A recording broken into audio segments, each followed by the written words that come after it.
இந்த காலவெளியிலும் ஒரு சில வார்த்தைகளை நாம் தியானம் செய்யலாம். इस सुबह के समय में परमेश्वर के वचन ध्यान करेंगे। அப்போஸ்தலர் நடவடிக்கை 18வது அதிகாரம் 9 முதல் 11 உள்ள வசனம். प्रेरितों के कामों की किताब है 18 नंबर अध्याय में 9 नंबर वचन से लेकर 11 तक पढ़ेंगे। प्रभु ने एक रात दर्शन के द्वारा पौलुस से कहा, मत डर वरनो कहे जा और चुप मत रह, क्योंकि मैं तेरे साथ हूं और कोई तुझ पर चढ़ाई करके तेरी हानि ना करेगा, क्योंकि इस नगर में मेरे बहुत से लोग हैं, इसलिए वह उनमें परमेश्वर का वचन सिखाते हुए 1.5 वर्ष तक रहा। ஹல்லேலூயா. ஆமென்.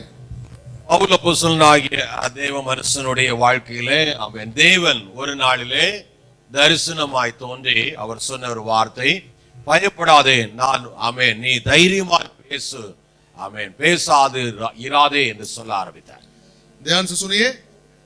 दर्शन के द्वारा परमेश्वर पौलुस के पास जाकर एक बात कहता है, तुम मत डरो और चुप मत रहो, परमेश्वर के वचन सिखाने के लिए सीधा जाओ बोलकर वहां पर बताया। இந்த பட்டணத்தில் நமக்கு अनेகர் உண்டு என்றார். और इस नगर में हमारे लिए बहुत से लोग हैं। ஹல்லேலூயா. आमीन ஆமென். அத்தனை பட்டணங்களிலே அதிக ஊழியங்களை நிறைவேற்றி விட்டு அப்போஸ்தலனாகிய பவுல் கொரிந்து பட்டணத்துக்கு வருகிறார். एथेंस नगर में परमेश्वर की सेवा पूरा करके अभी कोरिन्थ नगर में आया है। ஆமென். அந்த நாட்களிலே ஆமென் ராயன் ஒரு கட்டளையிட்டான், ரோமபுரியில் இருக்கிற எல்லா யூதர்களும் ஆமென் வெளியே போக வேண்டும். उस समय वहां के राजा रोमापुरी के राजा ने ऐसा आज्ञा दी कि यहाँ पर हमारे देश में रहने वालों सब यहूदियों बाहर निकालना चाहिए। ஆமென். இந்த கொரிந்து பட்டணம் மிக ஒரு டெவலப் ஆன ஒரு பட்டணம். और इस कोरिन्थ नगर है बड़ा डेवलप हुआ नगर है। ஆமென். எல்லாம் படித்தவர்கள் பிசினஸ் செய்யக்கூடிய அத்தனை பிள்ளைகளும் அங்கே இருக்கிறார்கள். बहुत व्यापारी है, पढ़े लिखे लोग हैं, बहुत लोग वहां पर। ஆமென். பவுல் அப்போஸ்தலன் அங்கே இருந்து தன்னுடைய சுவிசேஷ வேலையை அந்த தேவ ஆலயத்திலே அதாவது ஜெப ஆலயத்திலே செய்து கொண்டு வந்தார். वहां पर पौलुस जाकर वहां पर मंदिर में जाकर वहां रहकर परमेश्वर की सेवा की। ஆமென். யூதர்களிடத்திலே பயங்கரமான எதிர்ப்புகள் உருவானது. और उस समय यहूदियों के बीच में से बहुत उसके विरोध आकर खड़ा होने लगा। ஆகவே அங்கே யுஸ்துங்கிற ஒரு தேவ மனுஷனுடைய வீட்டிலே ஆமென் கூடி ஜெபிக்க பிரசங்கிக்க ஆரம்பித்தார். इसलिए युस्तु बोलकर एक व्यक्ति के घर में जाकर वहां पर संगति करके प्रार्थना भी करने लगा। ஆமென். நிறைய ஜெபாலய தலைவர்கள் ரட்சிக்கப்பட்டார்கள், अनेक ஜனங்கள் ரட்சிக்கப்பட்டு கர்த்தரிடத்திலே சேர்க்கப்பட்டார்கள். और उसमें बहुत प्रार्थनालय की जो सर वहां के लोग लीडर लोग भी उद्धार पाकर मंडली में आ गए। ஆமென். பவுலுடைய உள்ளத்திலே பெரிய ஒரு போராட்டம். उस समय पौलुस के दिल में पौलुस के मन में कुछ लड़ाई हो रहा। அவன் யூதர்கள் எல்லாரும் எதிர்த்து அவனுக்கு நின்றார்கள். क्योंकि पूरे यहूदियों इसके विरोध खड़ा होकर रहता था। ஆமென். ஆகவே அவனுடைய உள்ளம் ஒரு சோர்வுக்குள்ளே போக வேண்டிய நிலைமையில் ஏற்பட்டது. इसलिए उसके अपने आत्मा में ऐसा महसूस किया कि थक गया हूं। அப்பொழுது ஆண்டவர் தரிசனத்திலே தோன்ற ஆரம்பித்தார். तब परमेश्वर दर्शन के द्वारा उसके सामने आया। பயப்படாதே, நான் உன்னோடு கூட இருக்கிறேன். तुम मत डरो, मैं हूं तेरे साथ। தைரியமாய் பேசு என்றார். तुम यहाँ बांध कर तुम बात करो। ஆமென். மௌனமாய் இருக்க கூடாது. तुम चुप मत रहना। அவனை என்கரேஜ் பண்ண ஆரம்பித்தார். मतलब परमेश्वर उसको हियाव बांधाया है। அருமையான தேவ பிள்ளைகளே, இந்த உலகத்திலே அமைந்த பட்டணங்களிலே நாம் கத்தார் தேசத்தில் இருக்கிறோம். देखिए हम लोग इस संसार में हैं, यहाँ पर इस कतार देश में है। ஆண்டவராகிய கர்த்தர் நம்மை யாவரையும் கர்த்தரை அறிகிற அறிவினாலே நிரப்பினார். परमेश्वर ऐसे ज्ञान से ऐसे बुद्धि से भरा है कि परमेश्वर को जाने। நாமெல்லாம் ரட்சிக்கப்பட்டு அவருடைய திருவிருந்திலே பங்கு கொண்டு தேவனோடு ஐக்கியமாய் இருக்கிறோம். हम लोग उद्धार पाकर परमेश्वर की भोज में भाग होने के लिए परमेश्वर के साथ संगति में मिले। ஆனால் நம்மை சுற்றி திரளான ஜனங்கள், நேபாளி, ஹிந்தி தெரிந்தவர்கள் அத்தனை நிறைய பேர் இந்த பட்டணத்திலே உண்டு. लेकिन इसी नगर में हमारे चारों ओर कितने लोग हैं परमेश्वर के बिना रहने वालों हैं। அவர்களுக்கெல்லாம் இயேசுவை தெரியாது.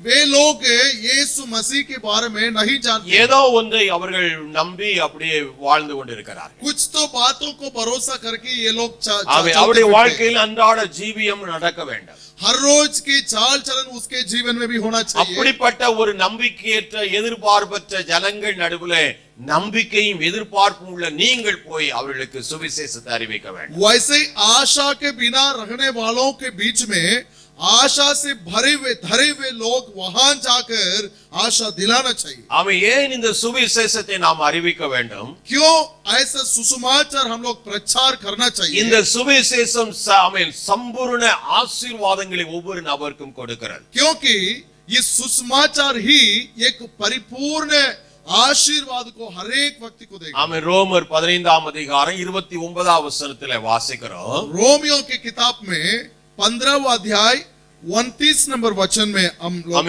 சுவிசேஷத்தின் பரிபூர்ண ஆசீர்வாதங்களோடு உங்களுக்கிடத்தில் வந்திருக்கிறேன். और मैं जानता हूं कि जब मैं तुम्हारे पास आऊंगा तो मसीह की पूरी आशीष के साथ आऊंगा। हालेलुया।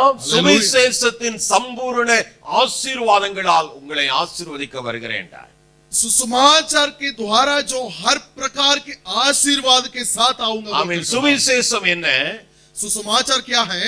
கர்த்தராய் இயேசு இந்த உலகத்திலே கடந்து வந்து प्रभु यीशु मसीह इस संसार में आकर தன்னுடைய ஜீவனை இந்த நமக்காக பாவிகளாய் இருந்த நமக்காக தந்து जो पापी थे हमारे लिए अपने जीवन देकर மரித்து அடக்கம் பண்ணப்பட்டு மூன்றாம் நாள் உயிரோடு எழும்பினார். मृत्यु होकर खाड़े पर डाला हो गया और उसके बाद तीसरे दिन जी उठ गया। ஆமென். இதுவே சுவிசேஷம். यही है सुसमाचार। இந்த நாலு சுவிசேஷர்கள் எழுதின வார்த்தை இவைகளே.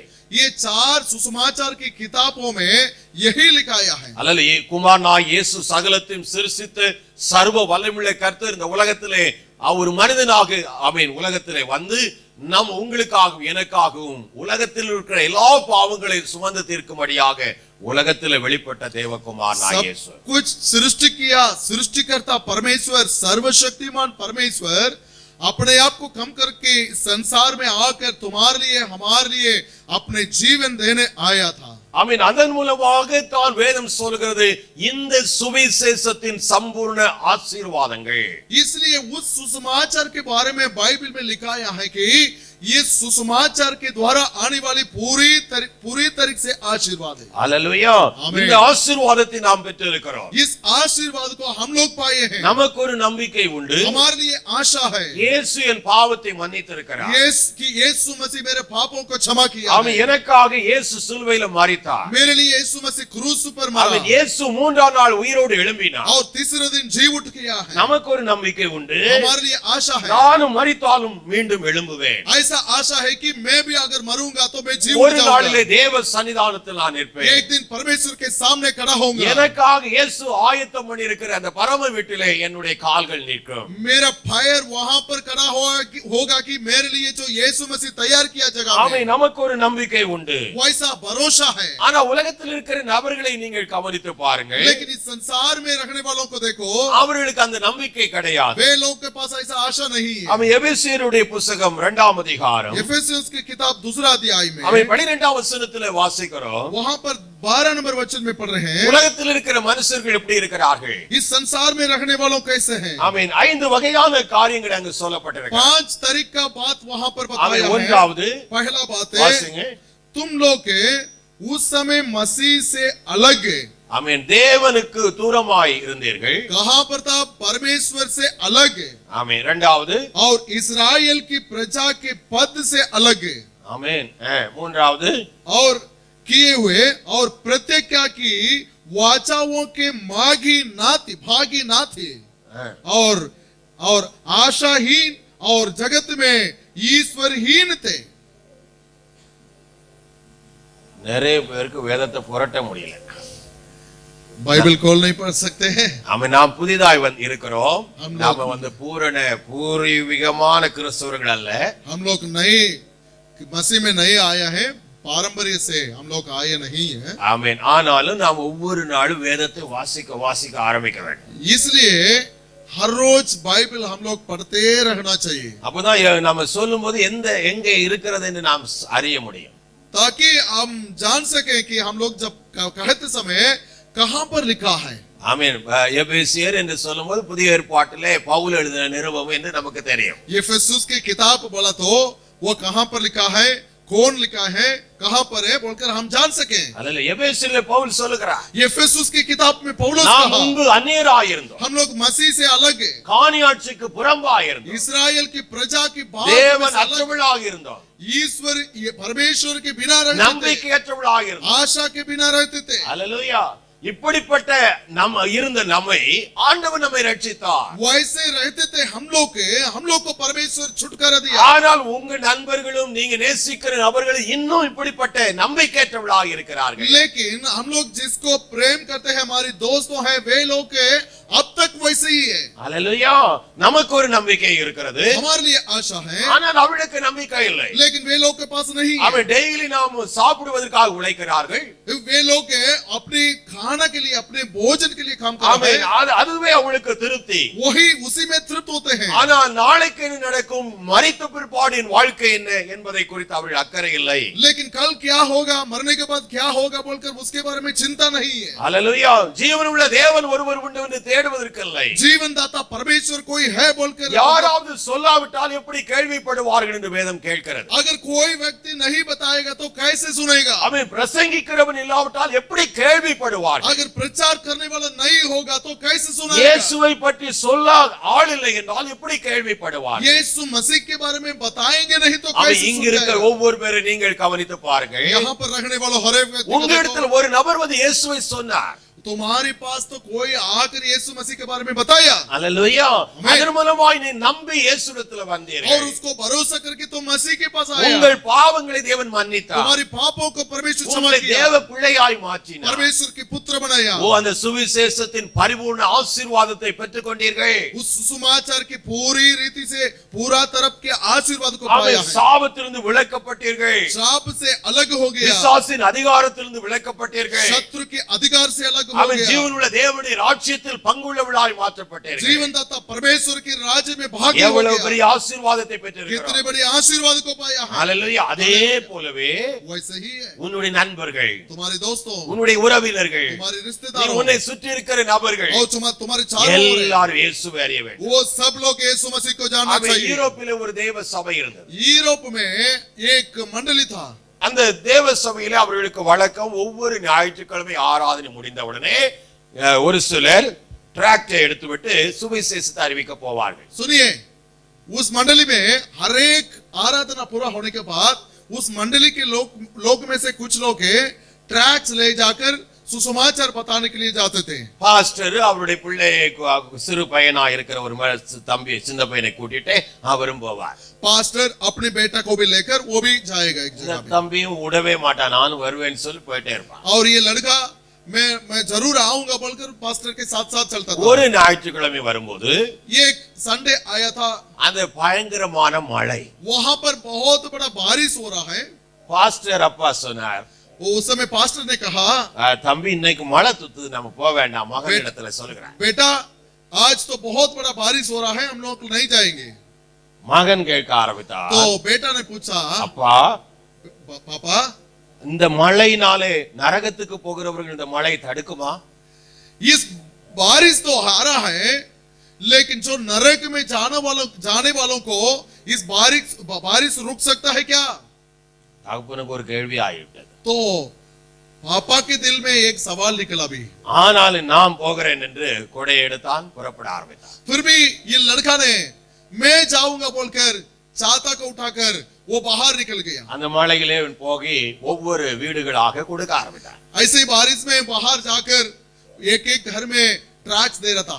ஒரு கடைசி டிராக்ட் மட்டும் கையில இருக்கிறது. अब ये आखिर में एक ट्रैक्स उसके पास बची கொஞ்சம் है। தூரத்தில் இருக்கிற அந்த வீட்டுக்கு எப்படியாவது கொடுத்து விட வேண்டும் என்று போக ஆரம்பித்தான். थोड़ा दूर में एक घर है, वहां पर कैसे भी देंगे बोलकर वहां पर भी जाने शुरू அவன் किया। கதவை தட்டுகிறான், கதவுல திறக்க சத்தமே இல்லை. वो वहां पर दरवाजा को खटखटाता है, कोई खोल नहीं रहा। அவன் இன்னும் தட்டிக் கொண்டே இருக்கிறான். फिर भी वो खटखटाता है। 5 நிமிடமானது, 5 मिनट हो गया। அவருக்கு தெரிகிறது உள்ளே ஆள் இருக்கலாம் என்று. वो जान लिया है कि अंदर कोई व्यक्ति है। இந்த ஒரே ஒரு டிராக்ட் எப்படியாவது கொடுத்து விட तो வேண்டும். एक ट्रैक बच गया है, कैसा भी मैं देना चाहता हूँ। அவன் திரும்பி ஒரு 5 நிமிடம் கழித்து திரும்பி தட்டினான். 5 मिनट के बाद फिर खटखटाया। ஒரு ஒரு ஒரு 60 வயது நிரம்பின ஒரு பெண்மணி கதவை திறக்க ஆரம்பித்தார். वहां पर से अंदर से एक औरत 60 उम्र की लगभग एक औरत बाहर आकर खोल அவளிடத்திலே இந்த டிராக்டை நீட்டி, उस समय वो ट्रैक्स को दिया है, இயேசு உங்களையும் நேசிக்கிறார், यीशु मसीह आपको भी प्रेम करता है, அப்படி சொல்லிவிட்டு இதை நீங்க வாசிங்க ये तुम पढ़ो அப்படின்னு வந்து விட்டார். बोलने के बाद वो रिटर्न आ गया. அடுத்த வாரம் வந்தது சண்டே. नेक्स्ट वीक आया. ஆமென். சாட்சி சொல்ல வேண்டிய நேரம். उस समय गवाही देने का समय आ गया है. அவன் ஒரு பெண்மணி, அது 60 வயது பெண்மணி எழும்ப ஆரம்பித்தார். वो औरत ने उठकर खड़ा हुआ. நான் என் வீட்டிலே நான் இருந்த மழை, பயங்கரமான மழை நேரத்திலே என் வீட்டிலே நான் தனித்து இருந்தேன். गए हफ्ते में बड़ा बारिश होते समय मेरे घर में मैं अकेला रहती थी. என் கணவர் என்னை விட்டு போய்விட்டார். मेरा पति तो मुझे छोड़ के चला என் गया. பிள்ளைகளும் என்னை கவனிப்பதில்லை. मेरे बच्चों भी छोड़ गया है. எனக்குள்ளே நான் வாழ்ந்து எதற்கு என்று சொல்லி ஒரு பெரிய கேள்வி. मेरे अंदर ऐसा सवाल है कि मैं क्यों रहूंगी. ஆகவே ரூப்ல நான் தூக்கி மாட்டி நான் சாவதற்காக, சுசைட் பண்ணுவதற்காக எல்லாம் தயார் பண்ணி, इसलिए मैं सुसाइड करने के लिए सब कुछ तैयार किए थे. உடனே சேர்ல ஏறி கழுத்துல அதை மாட்டுவதற்கு ரெடியா இருக்கிற நேரத்திலே कुर्सी पर चढ़कर वो रस्सी बांधने के लिए मैं शुरू किया था. என்னுடைய டோர் யாரோ தட்டுவது கேட்டது. उस समय मेरे डोर मेरे दरवाजे को किसी ने खटखटा रहा है. நான் கொஞ்ச நேரம் வெயிட் பண்ணினேன். मैं थोड़े समय तक इंतजार किया. இந்த நபர் போய்விட்டால் நான் ஆமென் நாம் செய்து விடலாம், மரித்து விடலாம் என்று ऐसा ரெடியா. सोच रहे थे कि अगर वो व्यक्ति अगर चला गया है तो फिर मर जाऊंगी. ஆனால் அந்த டோர் இன்னும் கொஞ்ச நேரம் கழித்து திரும்பியும் தட்ட ஆரம்பித்தது. लेकिन थोड़े समय के बाद फिर भी खटखटा रहा है.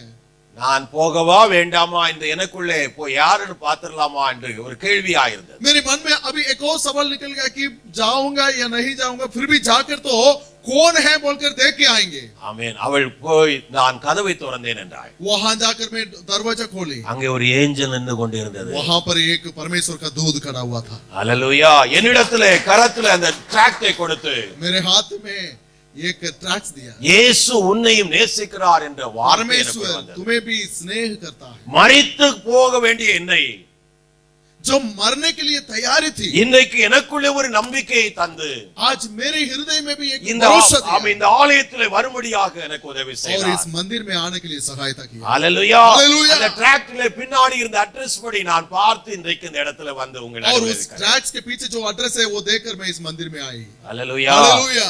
அந்த பாஸ்டர் தன்னுடைய மகனை கட்டி அணைத்து वो पास अपने बेटे को ऐसे ही गले लगाकर, ஆமென், ஒரு மரிக்க போகிற நரகத்துக்கு போற ஒரு ஆத்மாவை நீ காப்பாற்றி இருக்கிறீங்க. नरक में जाने वाले आत्मा को तुम बचा लिया. அருமையான தேவ பிள்ளைகளே, ஆமென்.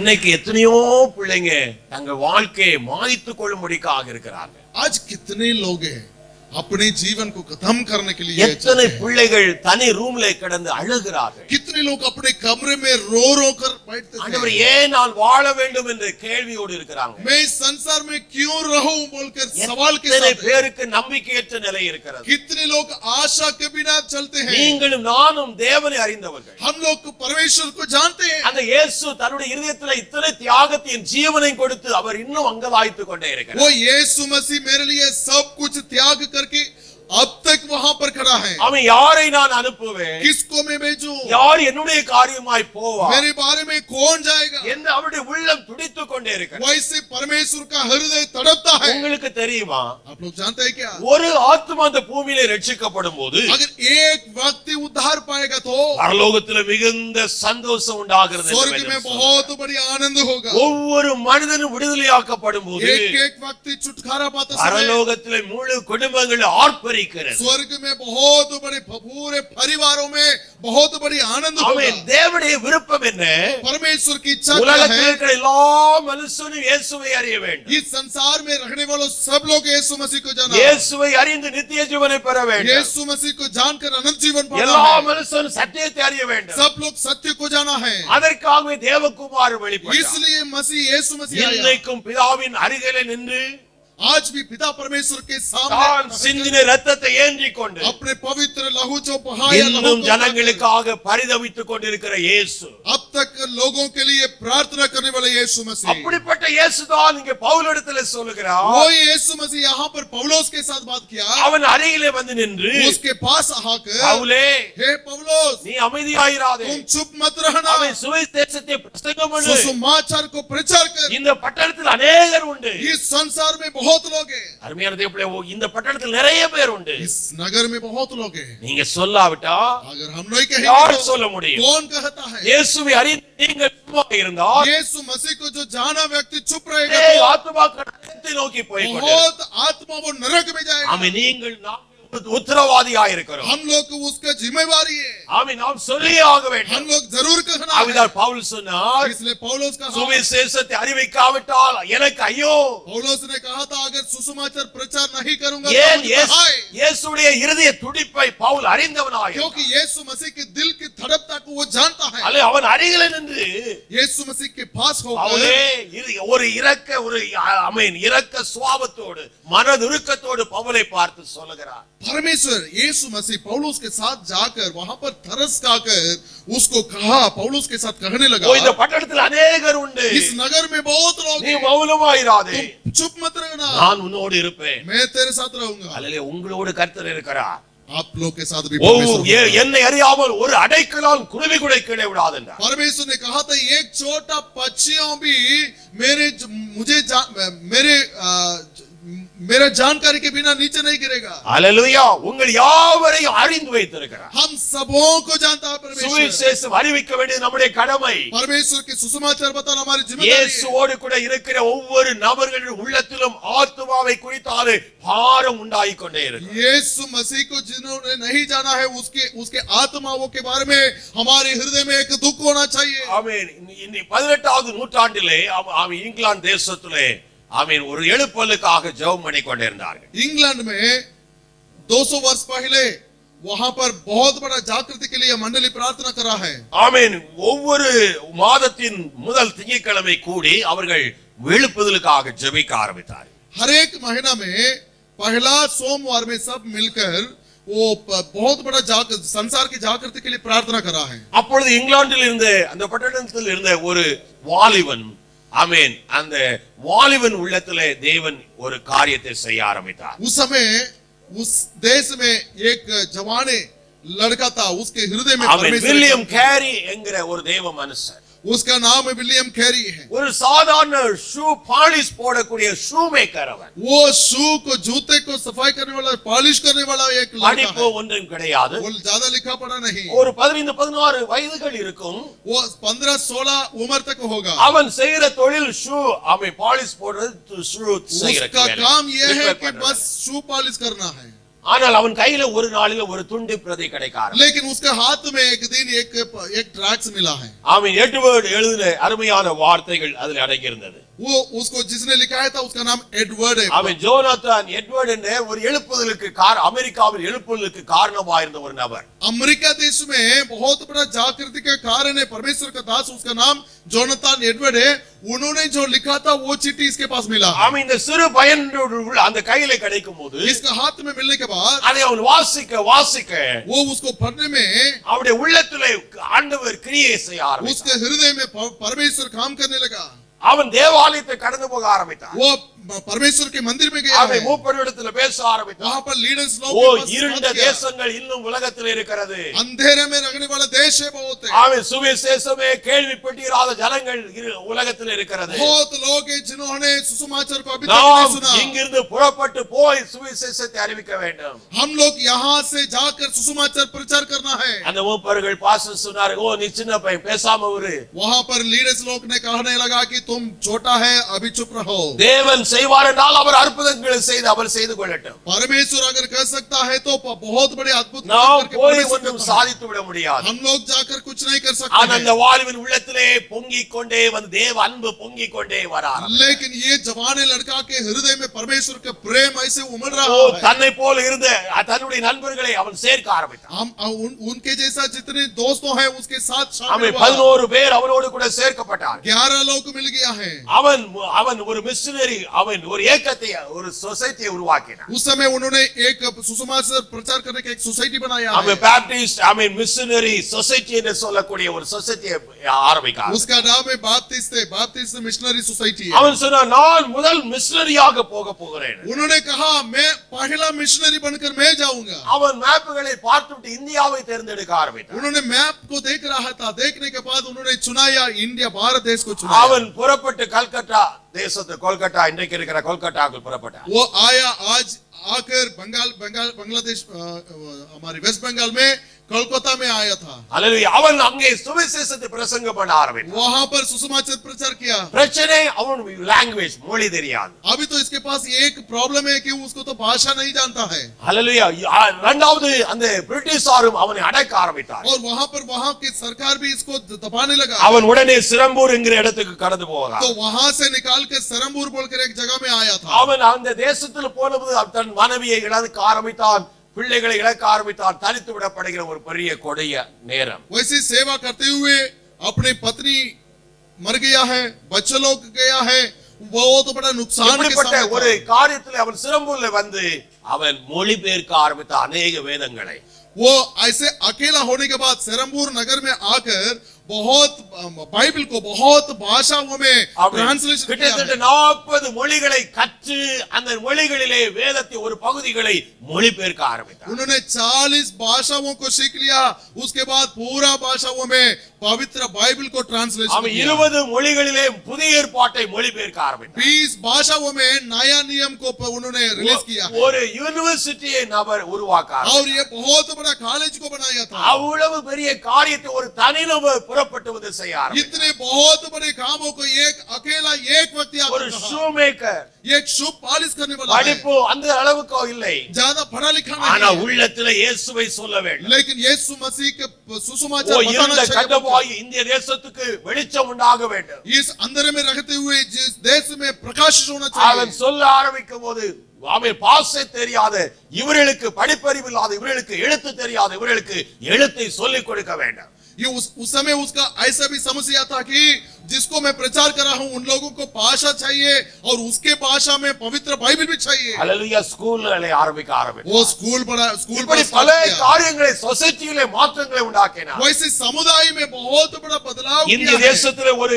ஒரு கணவன் இறக்கும் போது அந்த மனைவியானவள் சாதி கொள்கைகளால் சாக வேண்டும். भारत देश में उस समय ऐसा नियम था कि एक पति मर गया तो पति के साथ साथ पत्नी भी मरना चाहिए। அவன் தீயிலே விழுந்து அவள் சாவாள். आग में सेम आग में वो गिर அது के மாத்திரமே லோ காஸ்டில் இருக்கிற பெண்மணிகள் தன்னுடைய வெஸ்டுக்கு மேலே ஆடைகள் அணிய முடியாது. और जो नीच जाति के लोग हैं, औरत लोग हैं, वो ऊपर का पर्दा नहीं पहन सकते हैं। அல்லது இப்படிப்பட்ட கொடிய காலங்களிலே ऐसा बहुत कठिन समय में இவைகளுக்கெல்லாம் எதிராக எழுத ஆரம்பித்தார். ये सब को सामने वो खड़ा होकर लिखने लगा। அல்லேலூயா. அல்லேலூயா. அவன் பெரிய ஜனங்கள் கூட்டமாய் ரட்சிக்கப்பட ஆரம்பித்தார்கள். उसके द्वारा बहुत लोग उद्धार पाया है। ஆமென். அவன் தான் இந்த இந்திய தேசத்தில் மிஷனரிகளுக்கு ஸ்தாபகமாய் மாற்றப்பட்டான். वही व्यक्ति है भारत देश में मिशनरी बोलकर एक அவன் சொன்ன ஒரே ஒரு வார்த்தை, उन्होंने एक के बाद कहा தேவனிடத்தில் பெரிய காரியங்களை எதிர்பாருங்கள், परमेश्वर से बहुत बड़े कामों को பெரிய चाहो, காரியங்களை செய்யுங்கள். क्योंकि परमेश्वर बहुत बड़ा काम को तुम्हें लेकर करेगा। நீங்களும் நானும் ஒருவேளை சின்ன வேலைகளில் இந்த தேசத்துக்கு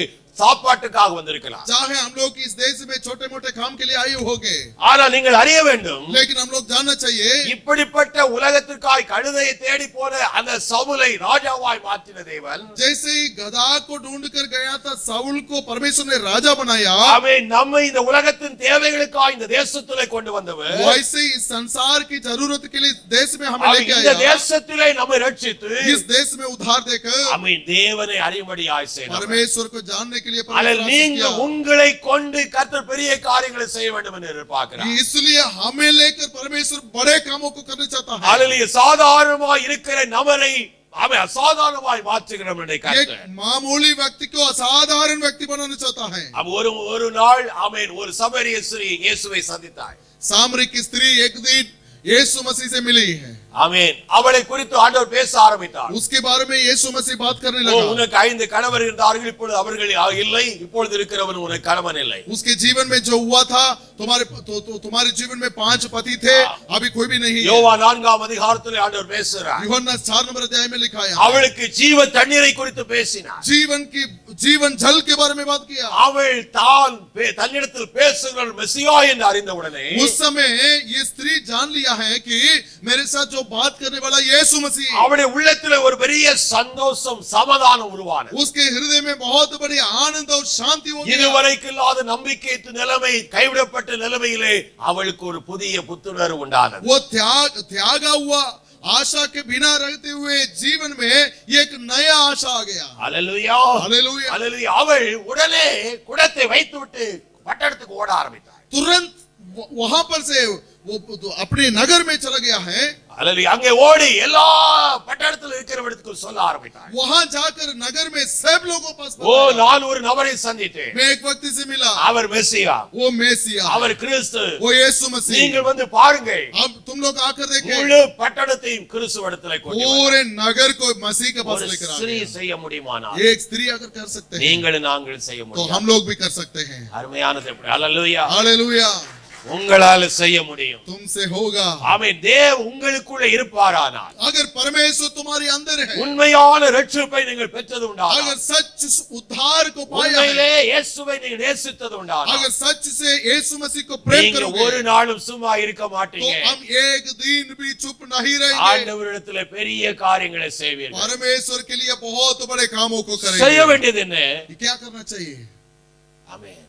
தேவ பாதத்தை நோக்கி போக வேண்டும். सबसे पहले परमेश्वर के पावों में जाना चाहिए, அவருடைய பாதத்திலே உட்கார கற்றுக்கொள்ள வேண்டும். पावों में बैठने के लिए सीखना।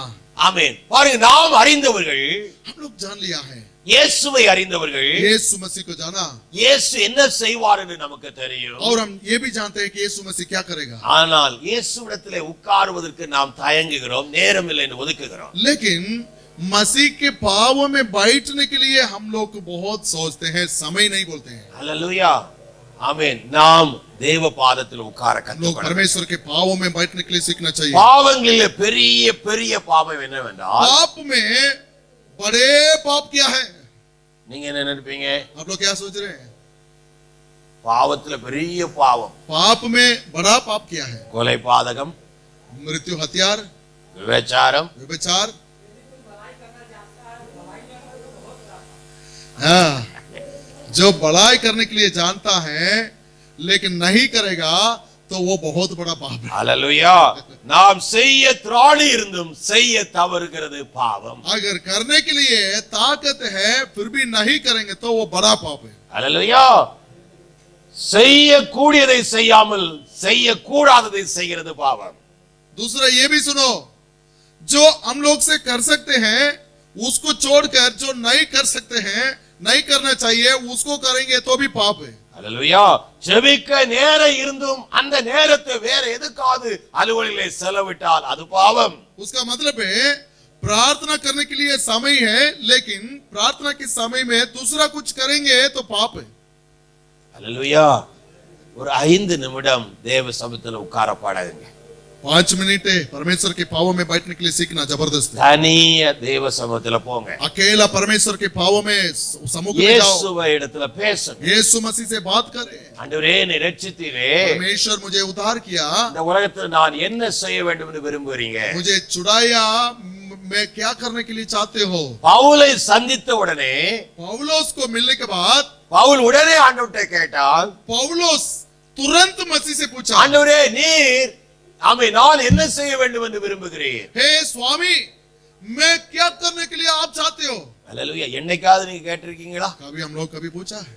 ஆண்டவர்கிட்ட போய், ஆண்டவரே, நான் என்ன செய்ய வேண்டும் என்று நீங்க விரும்புறீங்க? यीशु मसीह के पास जाकर, मसीह मैं क्या करने के लिए आप चाहते हैं? என்னைக்காவது கேட்டீங்களா? कभी हम लोग पूछा है? ஆண்டவரே, எனக்கு சேலரியில 500 ரியல் தான் வருது, இன்னொரு 50 ரியல் வந்துச்சுன்னா இன்னும் கொஞ்சம் அப்படி நல்லா இருக்குமே. हमारी प्रार्थना हमेशा ऐसा होता है, मेरा सैलरी इतना ही आ रहा है और थोड़ा 50 रियल ज्यादा आएगा तो भी अच्छा होगा। ஹalleluya. அடுத்த நாள் பிரேயர், तो नेक्स्ट डे प्रेयर है, 50 ஆண்டவர் கொடுத்துட்டேன். 50 मिल गया, अभी दूसरा दिन जा रहा है, ஆண்டவரே இன்னொரு கஸ்டமர் கிடைச்சா तो एक और कस्टमर मिल गया तो और भी ज्यादा मिलेगा परमेश्वर। ஹல்லேலூயா இப்படிதான் நம்ம உலகத்துக்காகவே तो ஜெபிக்கிறோம் हमारा प्रार्थना तो है, लेकिन इस संसार की जीवन के लिए ही प्रार्थना करते हैं। ஹல்லேலூயா வேதம் அழகாக சொல்லுகிறது इसलिए पवित्र शास्त्र में अच्छा से लिखा है, ஆமென் முதலாவது தேவ ராஜ்யத்தை நீதியும் தேடு सुनिए, पहले परमेश्वर के राज्य और परमेश्वर के धर्म को ढूंढो, மீதி எல்லாம் உங்களுக்கு கொடுப்பார் तो बाकी सब तुम्हारे लिए दिया जाए। நீங்க பின்னாடி போக வேண்டிய அவசியமே हम இல்லை उसके पीछे जाने के लिए जरूरत नहीं। 84ஆம் சங்கீதம் சொல்லுகிறது भजन संहिता 84 அவன் ஜீவனுள்ள அந்த நாட்கள் நன்மையும் கிருபையும் உன்னை தொடரும் वहां पर लिखा है, जीवन भर भलाई परमेश्वर के अनुग्रह तुम्हारे पीछे आएगा। ஹல்லேலூயா हालेलुया। நீ உண்மையான தேவ பிள்ளைனா अगर तुम सच्चे परमेश्वर के पुत्र हो நன்மையும் கிருபை உன்னை பின்னாக வந்து கொண்டே இருக்கும் तो जरूर भलाई और परमेश्वर के अनुग्रह நீ तुम्हारे நன்மை साथ நோக்கி रहता है। பின்னாக போக வேண்டிய அவசியம் இல்லை तुम भलाई को देखकर ढूंढने का नहीं, நன்மையும் கிருபையும் ஆசீர்வாதங்கள் உன்னை தேடி வரும் भलाई और अनुग्रह और आशीर्वाद நீ तुम्हारे ஆண்டவரிடம் ஆண்டவரே நான் என்ன செய்ய சித்தமாய் இருக்கிறேன் परमेश्वर से पूछो, मैं क्या करना चाहते हो? அப்படி அவர் சொல்லுகிறதை செய்யும்போது वैसे परमेश्वर जो कहता है वो உன் करते குடும்பத்தை समय கர்த்தர் பொறுப்பெடுப்பா तुम्हारे परिवारों को परमेश्वर संभालेगा, உன் பிள்ளைகளை பொறுப்பெடுப்பா तुम्हारे बच्चों को संभालेगा। நீ இருந்து செய்வதை காட்டிலும் அவர் அதிகமாய் செய்ய ஆரம்பிப்பார் तुम जहां होकर तुम्हारे परिवार में होकर जो करते हो उससे बड़ा परमेश्वर करेगा। ஹல்லேலூயா हालेलुया। ஹல்லேலூயா தேவனுக்காய் செய்வதே அவன் இந்த உலகத்திலே நான் வாழுகிற கடமை हम लोग इस संसार में इसलिए रहते हैं कि परमेश्वर का काम करने के लिए ही। ஆகவேதான் பவுல் தீமோத்தேயுக்கு எழுதுகிறார் इसलिए पौलुस तिमोथी के लिए लिखते समय தீமோத்தேயு 1ஆம் அதிகாரம் 7ஆம் வசனத்தில் சொன்னார் दूसरा तिमोथी की किताब पहला अध्याय में 7वां वचन में लिखा है, தேவன் நமக்கு பயத்தின் ஆவியை கொடுக்கவில்லை क्योंकि परमेश्वर ने हमें भय की नहीं அவன் அன்பும் தெளிந்த புத்தியும் அவன் பலனுள்ள ஆவியை கொடுத்தார் पर सामर्थ्य और प्रेम और संयम की आत्मा दी है। 8ஆம் வசனத்திலே சொல்லுகிறார் 8वां वचन में लिखा है, ஆதலால் इसलिए நம்முடைய கர்த்தரை பற்றின சாட்சியை குறித்தாவது हमारे प्रभु की गवाही से அவர் நிமித்த கட்டப்பட்டிருக்கிற என்னை குறித்தாவது और मुझसे जो उसका कैदी हो நீ வெட்கப்படாமல் लज्जित ना हो, தேவ வல்லமைக்கேற்றபடி पर उस परमेश्वर के सामर्थ्य के अनुसार சுவிசேஷத்திற்காக என்னோடு கூட போராடு सुसमाचार के लिए मेरे साथ दुख என்னோடு उठा, கூட தீங்கு அனுபவி मेरे साथ दुख उठा, சுவிசேஷத்திற்காக போராடு सुसमाचार के लिए मेरे साथ दुख उठा, சுவிசேஷத்தை அறிவிக்க போராடு सुसमाचार प्रचार करने के लिए மரித்தாலும் लड़ना, பரவாயில்லை वो अगर मरेगा तो भी चलेगा, இருக்கிற காலங்களிலே சுவிசேஷத்தை சொல்ல जब வேண்டும் तक रहे तब तक सुसमाचार प्रचार करें। தேசத்துக்கு போகும்போது देश में जाते समय அங்கே சுற்றி இருக்கிற நபர்களுக்கு சுவிசேஷத்தை वहां சொல்ல पर तुम्हारे घर के चारों ओर रहने ஒரு वाले के நாள் लिए सुसमाचार, அமைதியாக இல்லாதபடி एक दिन भी चुप नहीं அதை रहना, தேவ வசனத்தை சொல்லுங்க परमेश्वर के वचन कहना ஏன் चाहिए। நாம் செய்ய வேண்டும் क्यों कहना चाहिए? ஆண்டவராகிய இயேசு இந்த உலகத்தில் இருக்கும்போது சொன்னார் जब प्रभु यीशु में संसार में ஆமே रहते லூக்காவின் புத்தகம் மார்க்குவின் புத்தகம் 8ஆம் அதிகாரம் मरकुस की किताब 8वां नंबर, எல்லாரும் எடுங்க மார்க்கு 8 सब ओपन करो, मरकुस अध्याय 8:35 நாம் வாசிக்கும் போது मरकुस की किताब में 8वां अध्याय 35 नंबर वचन, सब நல்ல open வாசி நல்ல கவனிங்க करो। सब लोग ओपन करो, மார்க்குடைய புத்தகம் 8:35 எல்லாரும் வாசிங்க मरकुस की किताब 8वां अध्याय 35 नंबर वचन, सब ओपन करो। नेपाली में पेज नंबर बता दीजिए, कुछ लोग ढूंढ रहे हैं। புதிய सब ஏற்பாட்டுல ओपन करो, नए में, हिंदी में 64, हिंदी बाइबल में 64 पेज नंबर है। पढ़ दीजिए पूरा 8 नंबर अध्याय पढ़ दीजिए। 35 नंबर वचन, सब मिलकर पढ़ेंगे। 1 2 3 हाँ, क्योंकि जो कोई अपना प्राण बचाना चाहे वो उसे खोएगा, पर जो कोई मेरे अनुसार मरे और सुसमाचार के लिए अपना प्राण खोएगा। ஆமா என்ன சொல்லப்பட்டிருக்கிறது क्योंकि जो कोई अपना प्राण बचाना चाहे वह उसे खोएगा, पर जो कोई मेरे और सुसमाचार के लिए अपना प्राण खोएगा तो उसे बचाएगा। அல்லேலூயா ஆமென். தன் ஜீவனை ரட்சித்துக் கொள்ள விரும்புகிறவன் அதை இழந்து போவான் अपने जीवन को बचाने के लिए जो चाहता है वो खोएगा। ஆமென். எத்தனை பேர் புரிஞ்சுது? कितने लोग समझ गया? உலகத்துக்காக வாழுகிறவன், ये संसार के जीवन के लिए रहते, சுயநலவாதியாய் இருக்கிறவன், अपने स्वयं के लिए रहने वाला, நான் தன்னுடைய குடும்பம் என்று வாழுகிறவன், मैं मेरे परिवार बोलकर रहने वाला தன் है, ஜீவனை இழந்து விடுவான். अपने जीवन को खोएगा, அவன் தேவன் இடத்திலே போய் நிற்க वो முடியாது. परमेश्वर के पास नहीं जा ஒரு सकता। நாளில் நாம் எல்லாரும் தேவ சமூகத்தில் போகிறோம். एक दिन परमेश्वर के सामने खड़ा होना, அவருடைய சித்தத்தின்படி परमेश्वर की सिद्ध के अनुसार, அவர் சொன்னதை செய்தவன், जैसा परमेश्वर कहा वैसे करने वाला ஆண்டவர் है। சொல்ல வாருங்கள் பிதாவால் நியமிக்கப்பட்ட பரலோகத்திலே வந்து சேருங்கள். वहां पर परमेश्वर कहता है जो पिता ने निर्णय किया आप उस जगह में आनंद बनाएंगे बोलकर तुम्हें बुलाएगा। நிறைய பேர் வந்து நிற்பார்கள். बहुत लोग आएगा। ஆமென். மத்தேயு 7:21 சொல்லுகிறது. मत्ती सुसमाचार 7 नंबर अध्याय ஆமென். அநேகர் வந்து கர்த்தாவே கர்த்தாவே என்று சொல்லுவார்கள். वहां पर बहुत लोग आकर कहते हैं हे प्रभु உம்முடைய நாமத்தில் அதை செய்தோம் இதை செய்தோமே. तुम्हारे नाम से हम लोग वो किया यह ஆமென். किया, ஆண்டவர் சொன்னார் எனக்கு உங்களை தெரியாது என்றார். लेकिन परमेश्वर उनको ऐसा उत्तर दिया मैं तो तुम्हें नहीं जानता हूँ। அது மாத்திரமல்ல और ये भी है அக்கிரமக்காரர்கள் என்றார். हे दुष्ट आत्माओं, அல்லேலூயா.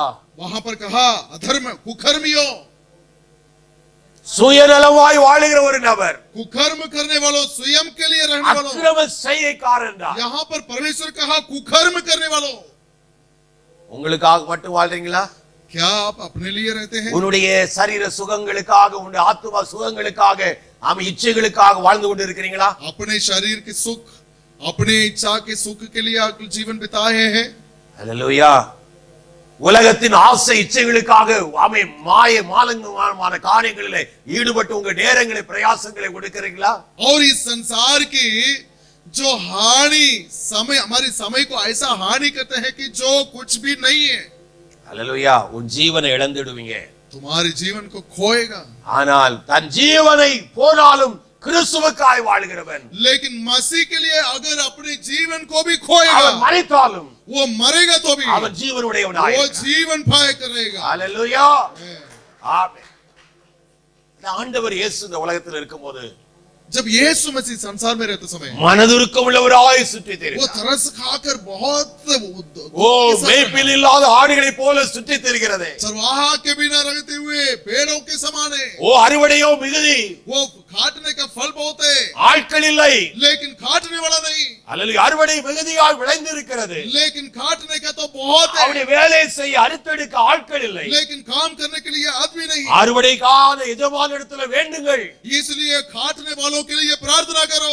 அல்லேலூயா. அட்லீஸ்ட் நீங்க ஜெபிக்கலாமே. कम से कम प्रार्थना तो कर सकते हैं। ஆண்டவரே அறுவடைக்கு என் தேசத்துக்கு ஆட்களை அனுப்புங்க. परमेश्वर मेरे देश में प्रचार करने वालों को என் भेजो, குடும்பத்திலே சொல்லக்கூடிய நபர்களை அனுப்புங்க. मेरे परिवार में बताने वालों को भेजो। நீ ஜெபிக்கலாமே. तुम प्रार्थना कर सकते ஒரு हो। சாதாரண ஷூ மேக்கர், ये एक मामूली शू पॉलिश करने वाला, ஒரு சாதாரண மீன்பிடி பேதுரு, ये एक मछली पकड़ने वाला मछुआरा ஆண்டவர் சொன்னார் இன்று முதல் உன்னை மனுஷனை பிடிக்கும்படியாய் மாற்று. पत्रस से कहा आज से तुम मनुष्य को पकड़ोगे। அல்லேலூயா. படகு வலை எல்லாம் விட்டு இயேசுவை பின்பற்றினார். वो अपने नाव, अपनी पूरा जाल सब छोड़कर मसीह के पीछे चले। பிரியமானவர்களே, தேவன் உன்னை அழைத்த நோக்கம் परमेश्वर तुम्हें इसलिए बुलाया, நீ மிஷனரியாக நீ இருக்கிற இடங்களில் மிஷனரி, तुम जहाँ रहते हो वहां पर तुम मिशनरी। ஆமே மிஷனரியாக போக வேண்டி வந்தாலும் கடந்து போக வேண்டும். और अगर मिशनरी बनकर देश में जाना है तो भी जाएंगे। அல்லேலூயா. आमीन। ஆமென். குறைவுகள் காரியங்களை பார்த்துட்டு உன்னை அழைத்தால் தேவன் சொன்னால் அதை செய். कमियों को देखना मत, कमजोर को देखना मत। परमेश्वर अगर बुलाएगा तो அவன் जरूर தேவனுடைய करेगा। பாதத்திலே போகாமல் परमेश्वर के पाव में अगर नहीं जाएंगे तो ஒரு இடத்துல ஆண்டவர் பேச மாட்டார். परमेश्वर हमारी साथ बात नहीं करेगा। அவர் அங்கலாய்த்துக் கொண்டே இருப்பார். वो दुख के साथ रहता है। ஆமென். நீ தேவ பாதத்தில் போனால் अगर परमेश्वर के पाव में जाए ஆண்டவர் பேசுவார். परमेश्वर बात करेगा, அவர் சொப்பனத்திலே வருவார், वो सपने में दिखाएगा, தரிசனங்களில் வருவார், दर्शन के द्वारा அவருடைய बताएगा, திட்டத்தை உனக்கு சொல்லிக் கொடுப்பார். अपने प्लान को दिखाएगा। உன் ஜீவன் ஆசீர்வாதமாய் तुम्हारे जीवन आशीर्वाद से நாம் भरेगा। எல்லாரும் सब எழுந்திருப்போம். उठकर अपनी जगह में खड़ा होंगे। ஆமென். பவுல் ஆண்டவரிடத்திலே அவர் சோர்வாய் காணப்படுவார், நான் உன்னோடு இருப்பேன். पौलुस से दुख के साथ रहते समय परमेश्वर ने कहा मैं हूं तेरे साथ। எனக்கு अनेक பேர் இந்த பட்டணத்திலே உண்டு. इस नगर में बहुत लोग हैं. அவன் 1.5 ஆண்டுகள் அந்த பட்டணத்திலிருந்து ஊழியங்களை செய்தான். वहां पर 1.5 वर्ष तक रहकर ஒரு அருமையான ஒரு சபை அங்கே உண்டானது. एक अच्छे मंडली को स्थापित किया. கொரிந்து சபையார் कोरिन्थियों की मंडली. अनेक ஆமென் அபிஷேகங்களை பெற்றவர்கள். बहुत अभिषेक पाया लोग. ஆவிக்குரிய வரங்கள் நிறைந்த சபையாக. आत्मिक वरदान को पाया. வியாக்கியானங்கள் சொல்லக்கூடிய சபையாக. वो बहुत व्याख्यान करने ஆமென் தீர்க்கதரிசன வரங்கள் உடையவர்களாக. भविष्यवाणी करने वाला. சுகமாக்கும் வரங்களை உடையவர்களாக. चंगा करने वाला है. ஆமென் எல்லா பிள்ளைகளுமே ஊழியக்காரர்களாக இருந்தார். सब उस मंडली के सब लोग सेवा करने वाले. அருமையான தேவனே உங்களை என்னையும் தேவன் ரட்சித்தார். मेरे भाइयों मेरे बहनों हम सबों को परमेश्वर बुलाया. ஆமென் ஏதோ உலகத்திலே ஆசீர்வாதமாய் வாழ வேண்டும் என்ற நோக்கத்தில் அல்ல. इस संसार में सुख से रहने के लिए नहीं. இந்த உலகத்திலே அவருக்காய் வாழ வேண்டும் என்ற நோக்கத்திலே உன்னையும் என்னையும் தெரிந்தெடுத்தார். पर इस संसार में यीशु मसीह के लिए रहने के लिए हमें. இந்த உலகம் ஒரு டெம்பரரியான உலகம். इस संसार एक टेम्पररी स्थान है. இது ஒரு கூடாரம். ये तो एक तंबू जैसा. நாம் இதிலிருந்து கடந்து போகிறோம். हम यहाँ से जाना चाहिए. ஆனால் ஒன்று அறிய வேண்டும். एक बात जानना. இந்த கூடாரத்தில் இருக்கும் इस வரைக்கும் तंबू में जब तक रहे தேவ திட்டத்தை நாம் செய்ய तब வேண்டும். तक परमेश्वर के कामों நாம் को करें. கர்த்தராலே அனுப்பப்பட்டு இந்த பூமிக்கு வந்திருக்கிறோம். हम परमेश्वर से भेजा गया व्यक्ति है. ஆமென் நாம் தேவனால் அனுப்பப்பட்டவர்கள். परमेश्वर ने हमें भेजा है. அவர் அனுப்பின காரியத்தை நீங்க செய்யணும். और जिस बात के लिए भेजा वो करना. ஆமென் ஹல்லேலூயா. ஆகவே இந்த காலை வேளையில நீங்க ஒப்புக்கொடுங்க. इसलिए इस बोर के समय में समर्पण. முதலாவது நீங்க தேவனிடத்துல ஜெபிங்க. परमेश्वर से प्रार्थना करो. ஆண்டவரே ஒரு 5 நிமிடம் 10 நிமிடமாவது நான் தனித்து உம்மிடத்துல ஜெபிப்பேன். सबसे पहले मैं अकेला कम से कम 5 मिनट प्रार्थना करूंगा परमेश्वर. ஆமென் ஒரு 10-15 நிமிடங்கள் வேதத்தை நான் தியானிப்பேன். 10-15 मिनट तक परमेश्वर के वचन அதன் पढ़ूंगा. பிற்பாடு தான் எல்லாமே. उसके बाद ही मैं जो भी ஒரு करूंगा. தீர்மானத்தை எடுங்க. निर्णय करो मन में. ஏதோ வந்து போனோம் என்று இராதீங்க. जैसे आया गया बोलकर नहीं है. ஆமென் ஆடினோம் பாடினோம் என்று இல்லாமல். आराधना किया डांस किया बोलकर नहीं है. ஆமென் தேவன் எல்லாவற்றையும் உன்னித்து கவனித்துக் கொண்டிருக்கிறார். परमेश्वर सब कुछ जानता है. உங்கள் இருதயங்கள் எல்லாம் அறிவார். तुम्हारे हृदय को जानता है. ஒரு சாதாரண நபரை அசாதாரணமாய் एक மாற்றுகிறார். साधारण व्यक्ति को असाधारण बनाया. அவர் ஆவியாய் இருக்கிற கர்த்தர் एक वो आत्मा से भरे உனக்குள்ளே இருக்க वो விரும்புகிறார். तुम्हारे हृदय में பெரிய காரியங்களை செய்ய விரும்புகிறார். बड़े सामर्थ्य कामों को ஒப்பு करना கொடுப்போம். चाहता है. समर्पण करो.